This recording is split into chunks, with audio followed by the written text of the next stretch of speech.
Perkenalkan, nama saya Selva Rizkina Ramadhani.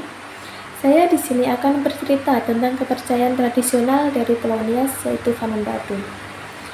Kepercayaan tradisional masyarakat Pulau Nias, terutama Vanumbatu, yang merupakan sebuah kepercayaan lokal dengan ritual pemujaan patung kayu dan keberagaman dewa, serta roh dalam keyakinan tersebut. Vanumbatu merupakan kepercayaan asli Pulau Nias yang awalnya terfokus pada ritual pemujaan patung kayu, namun berkembang menjadi istilah yang mencakup kepercayaan suku Nias secara umum. Yang selanjutnya adalah dewa-dewa. Terdapat beberapa dewa penting dalam kepercayaan Vanumbatu, seperti Lowalangi yang dianggap penguasa utama, dan pencipta Latu Redano yang merupakan saudara tua Lowalangi, serta Silewe Ngazarata yang berperan sebagai pelindung para pemuka agama dan penghubung antara dunia atas dan dunia bawah. Selanjutnya adalah penciptaan dewa.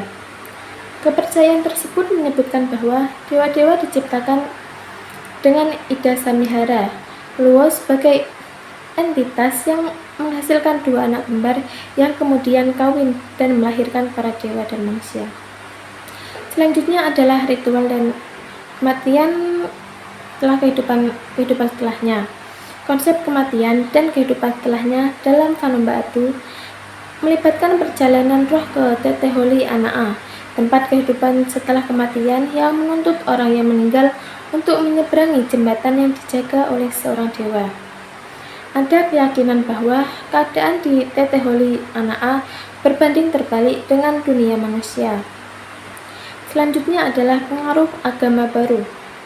Masuknya agama Kristen dan Katolik ke Nias pada abad ke-19 membawa dampak besar terhadap kepercayaan lokal. Pengaruh agama baru tersebut membuat kepercayaan Vanumbatu tergusur dan mengalami penurunan.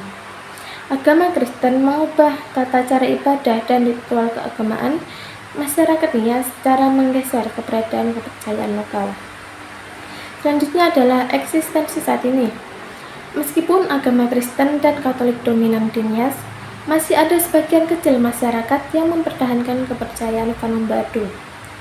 Pengaruh kepercayaan lokal masih terlibat dalam beberapa praktik atau simbol dalam praktik agama Kristen di Nias saat ini.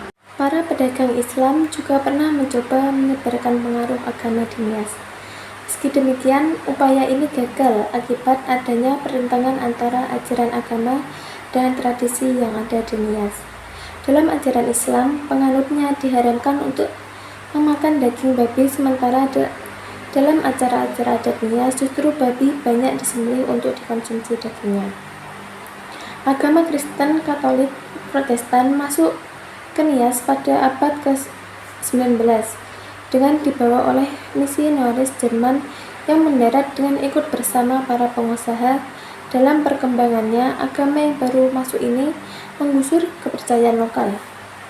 Bagi agama Kristen, kepercayaan lokal adalah hal yang bertentangan dengan nilai-nilai mereka dan tidak bisa ditolerir, sehingga segala bentuk ritual keagamaan juga mengalami perubahan drastis. Upacara-upacara keagamaan yang berkaitan dengan tradisi mengalitikum dihilangkan dan diganti dengan misa dan kebaktian gereja. Penyebaran agama oleh para misionaris juga menemui keberhasilan di Nias. Hal ini ditandai dengan berdirinya bangunan-bangunan gereja yang megah di desa. Di sisi lain, patung-patung sisa kepercayaan tradisional menjadi kehilangan maknanya, meski secara fisik keberadaannya masih ada di depan rumah penduduk. Bahkan sempat pula patung-patung kayu dihancurkan secara massal dalam gerakan Fang Misadodo, sebuah atau pertobatan massal pada tahun 1916 hingga 1930. Sisa-sisa unsur Vanumbatu masih bisa dilihat dalam pengawalan agama Kristen oleh masyarakat Nias desa ini. Jadi, teks tersebut menggambarkan kekayaan, kepercayaan, dan tradisi kuno masyarakat Pulau Nias, serta dampak masuknya agama-agama baru terhadap kepercayaan lokal.